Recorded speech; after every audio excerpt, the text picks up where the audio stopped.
Bueno, retomo, se cortó en algún momento la grabación, así que espero no repetirme mucho respecto de lo ya dicho. Creo que lo último fue el texto de Humberto Eco, que como les decía viene ahí dando un poco de vueltas, es una mirada desde la semiótica, que es la especialidad de Eco, y desde la narrativa, porque es también un escritor, novelista, en el fondo narrador.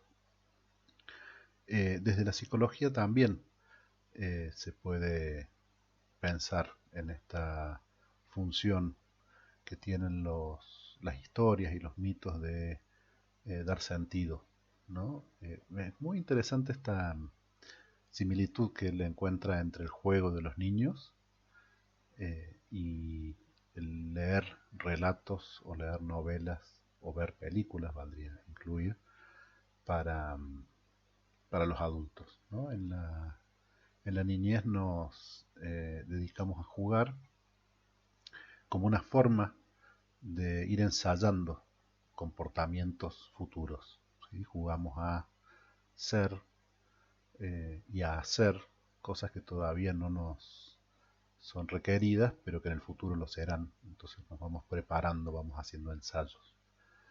Eh, y uno podría, tomando lo que dice Eco, trasladar esto a la literatura y a las películas y a las series como una preparación o quizás una forma de acercarnos a distintas situaciones que no podemos vivir.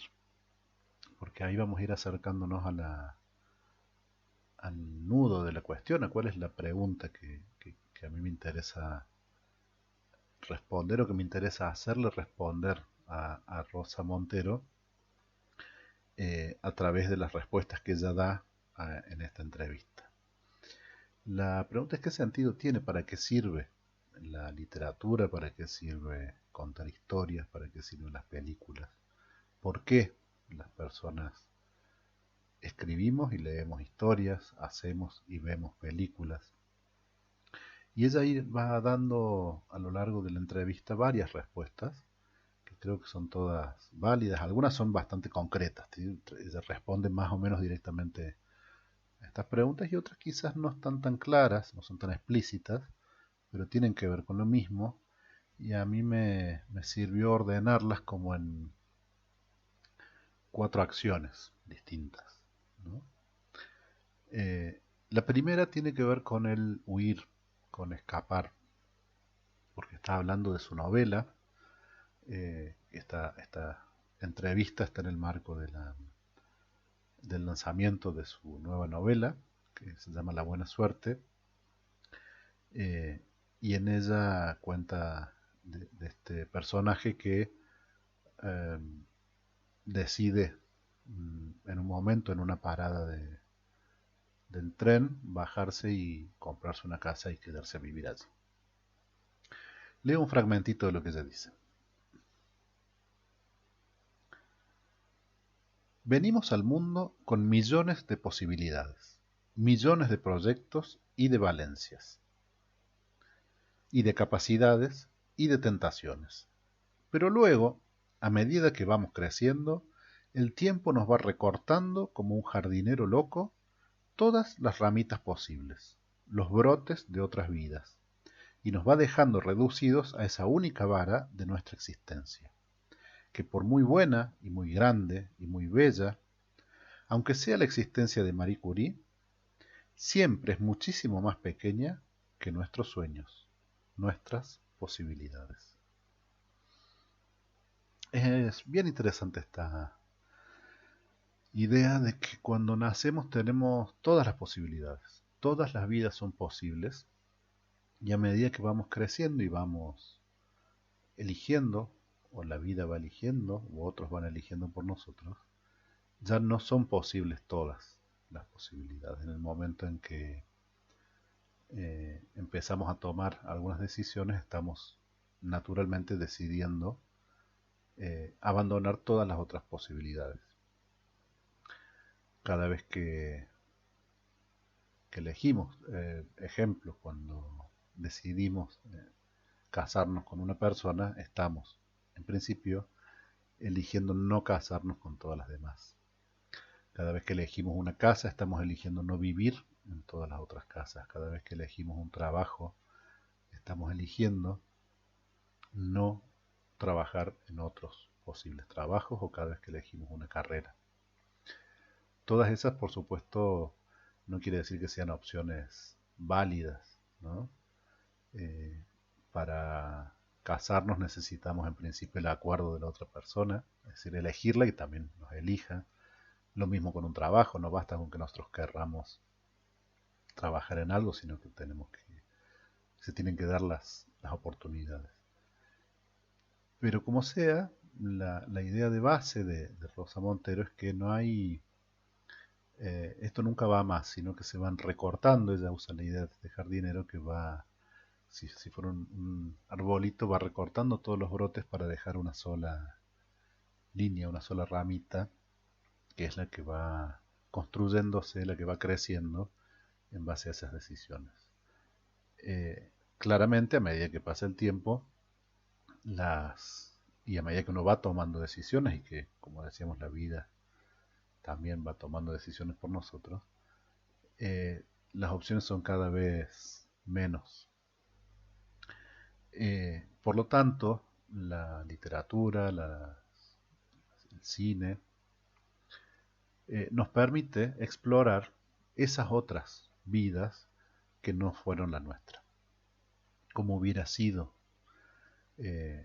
si hubiéramos decidido vivirlo de otro modo, o nos hubieran tocado las situaciones y las oportunidades distintas a las que nos tocaron. Como un acto de liberación, ¿no?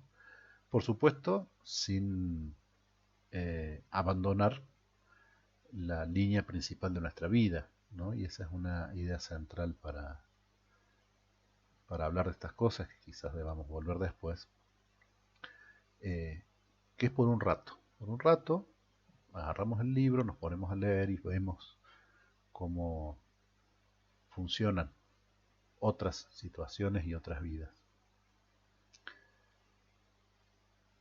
Esa es una primera, ¿no? Una primera respuesta posible. La literatura y la narrativa nos permite huir a otras vidas. Una segunda alternativa que plantea en esta misma entrevista Rosa Montero, quizás no tan claramente, es que la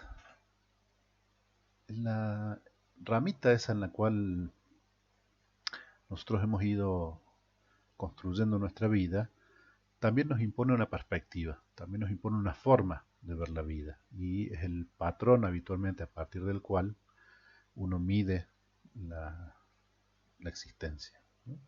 ¿Qué quiero decir? Que cuando uno mira hacia los costados, mira desde donde está parado, siempre. Y en ese sentido, el protagonista de la novela, que va en el tren, y aquí es donde ella se ríe un poco de la banalidad de la metáfora del tren, dice, es como demasiado obvia la idea de pensar la vida como la vida de un tren, ¿no? A diferencia del bosque que recién leíamos a Eco, donde uno puede ir trazando distintos recorridos, la vía del tren es absolutamente lineal y nos impone, como decíamos recién, una forma de ver, una perspectiva, un lugar desde donde ver.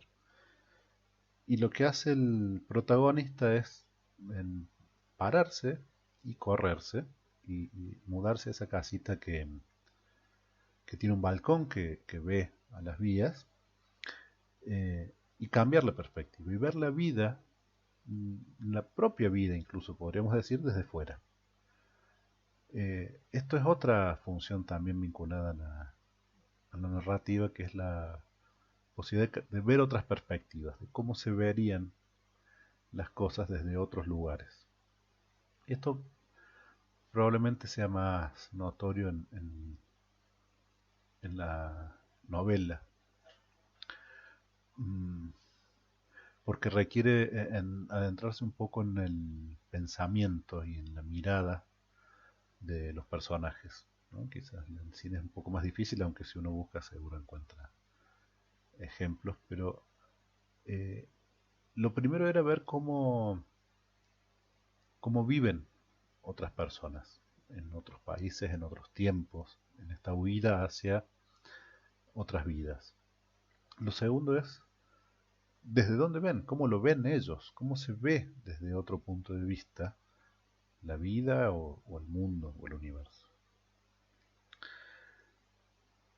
Una tercera función tiene que ver con lo que ella se detiene muchísimo en este libro que hemos mencionado. Espero que no haya sido la parte que no se grabó, y si no lo mencionamos ahora, que se llama La ridícula idea de no volver a verte. En ese libro ella toma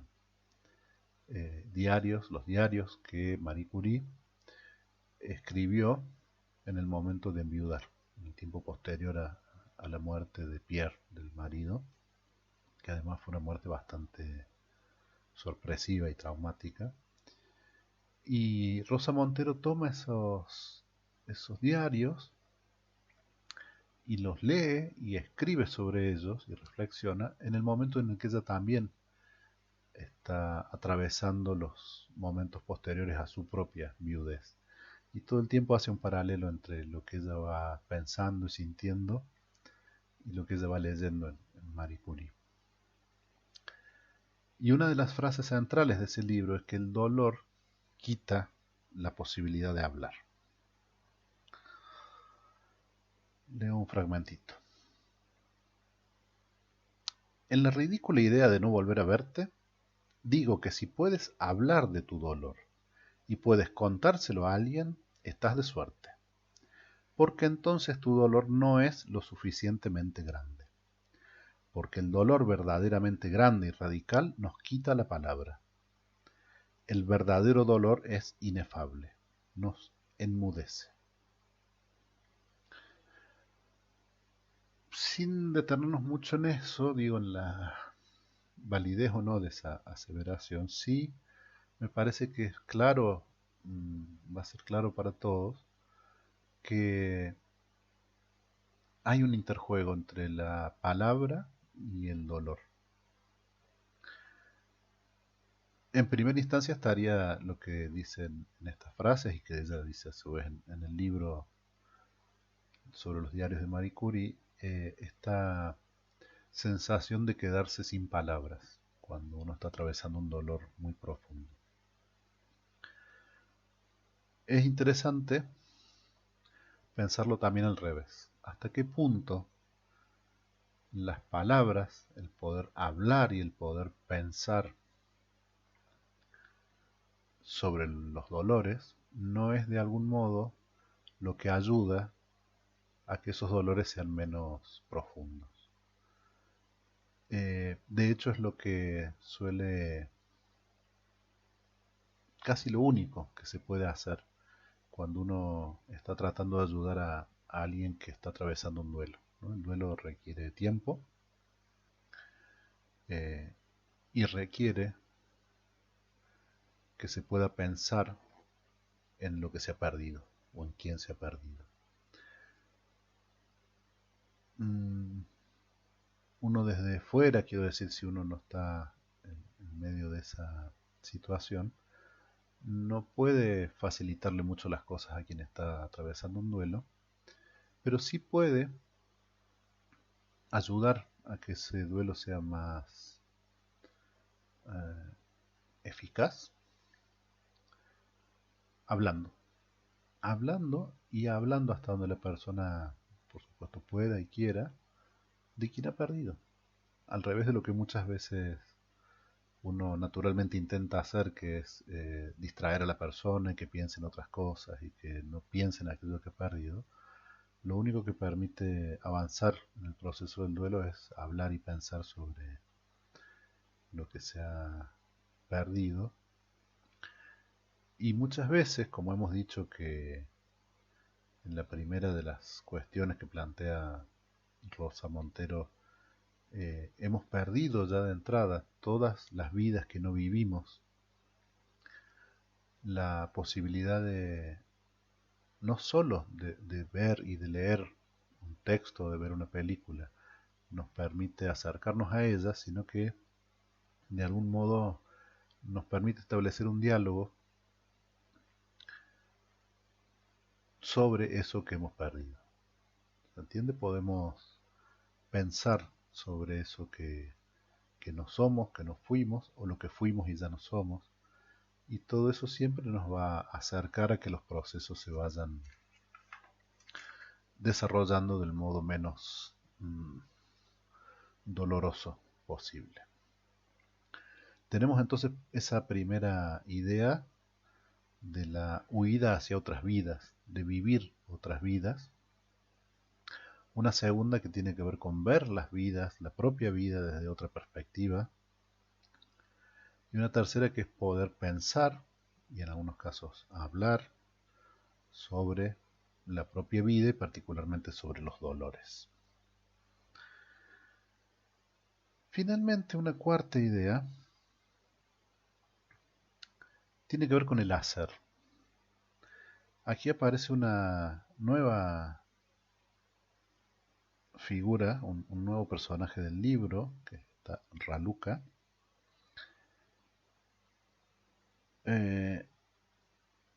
y la voluntad.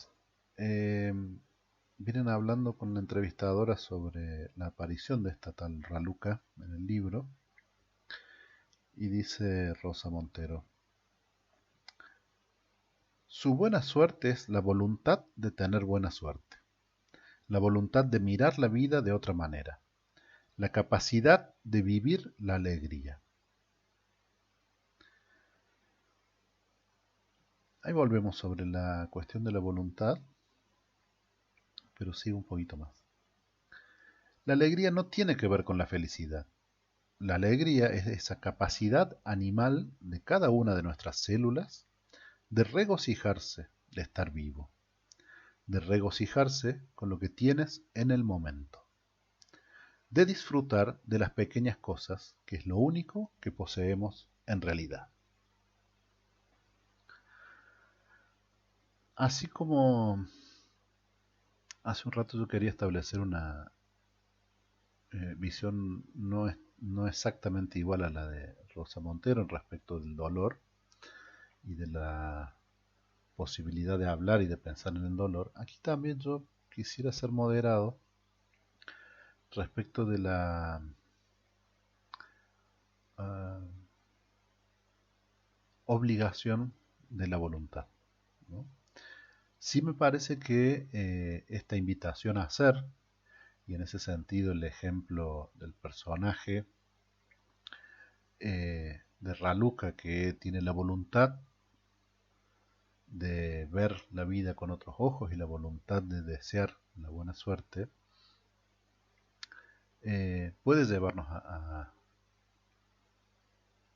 puede mejor inspirarnos a algún tipo de propio ejercicio de voluntad al respecto, que como tal es válido, pero nunca puede convertirse en una obligación, porque si no nos lleva al círculo en el cual, si no lo logro, si en medio de una situación de dolor, por ejemplo, no logro disfrutar de los pequeños momentos, como es que dice, de las pequeñas cosas, eh, además de tener que sufrir lo que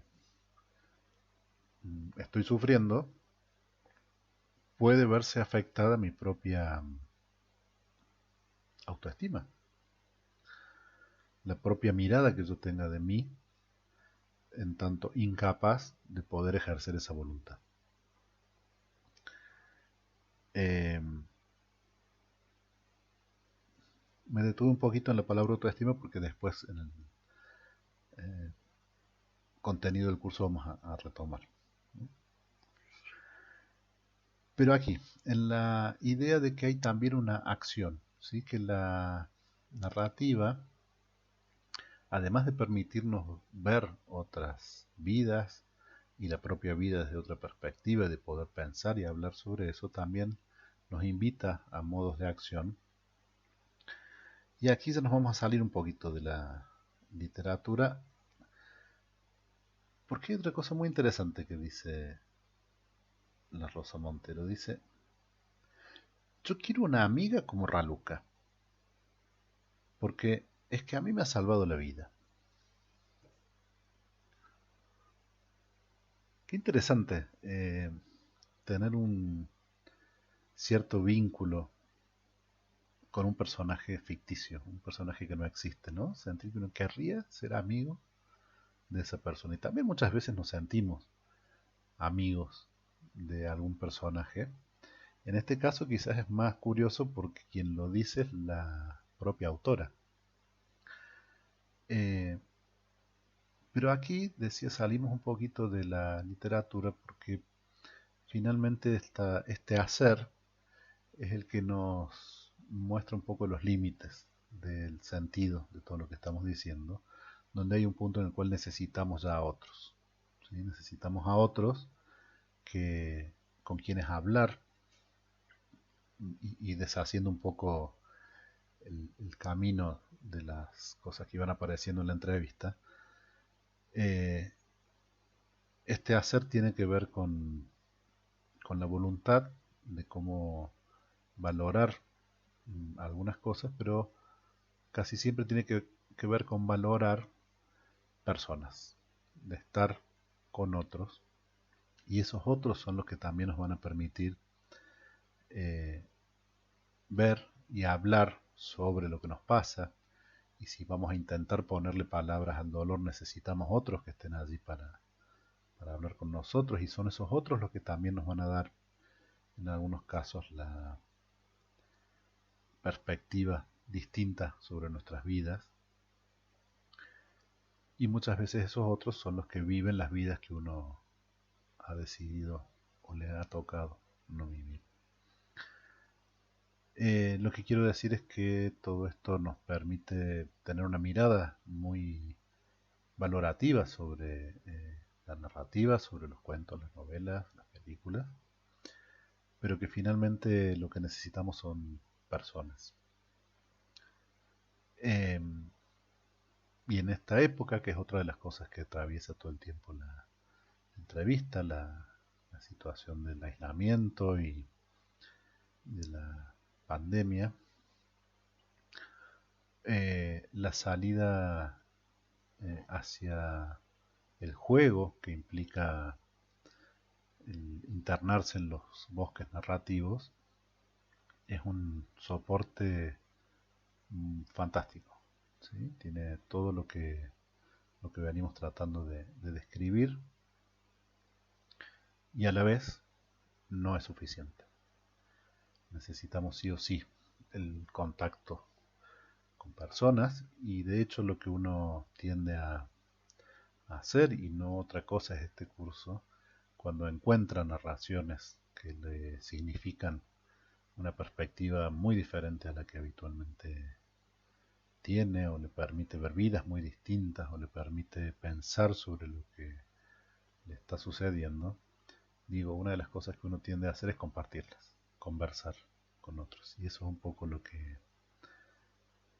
tratamos de hacer desde el curso, lo que he tratado de hacer hoy, no ya directamente sobre un producto narrativo, sino sobre alguien hablando de lo que escribe. Así que espero que les haya parecido interesante. Se ha hecho un poquito más largo de lo que esperaba, espero que no muy tedioso. Espero comentarios y cualquier cosa que se les ocurra en relación a esto, que como les digo intenta ser un entreacto, es un agregado entre medio de lo que veníamos charlando, y seguiremos charlando respecto de Franz Kafka, La carta al padre, y una línea de um, contenidos que tienen un sentido y que ustedes habrán visto en la primera mitad del curso, cuando Gastón hacía la síntesis, como por ahí hay cosas que quedan un poco por ahí uno no tiene claro hacia dónde van y después se van como hilando. Bueno, eso eh, va a suceder a medida que vayamos avanzando en el curso y esto que hemos charlado hoy quizás quede un poco mm, al costado, como si estuviera en una casita al costado de las vías del recorrido principal del curso, eh, y a partir de lo que irrumpe, de lo que sucede, como la ausencia puntual de Gastón y la aparición de una entrevista de Rosa Montero en un diario. Espero que les haya disparado alguna inquietud, algún pensamiento. Esto es hablar sobre lo que otros hablan, así que no deja de ser un paso intermedio a escuchar lo que ustedes dicen sobre lo que yo he dicho, que dijo Rosa Montero sobre sus libros. Un gusto, como les decía, uno tiende a compartir y a charlar sobre estas cosas, así que ha estado muy lindo pensar estas cosas. Espero comentarios y ya pronto volveremos con Gastón a hablar de Franz Kafka y de la carta al padre. Nos vemos pronto.